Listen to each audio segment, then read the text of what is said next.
আপনি কি জানেন ভারতের মধ্যে সবচেয়ে বেশি ট্রাফিক জ্যাম পৃথিবীর মধ্যে দ্বিতীয় পজিশনে রয়েছে কলকাতা।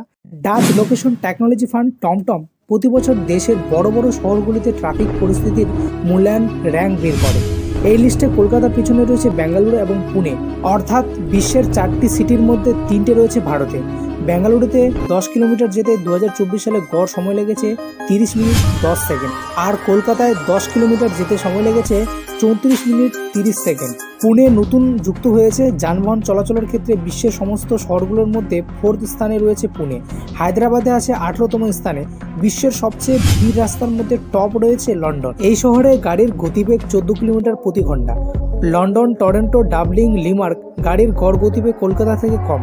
মানে আমাদের এখানে ওদের থেকে বেশি স্পিডে গাড়ি চলে, তার সত্ত্বেও আমাদের এখানে স্লো ট্রাফিক। এটার কারণ কি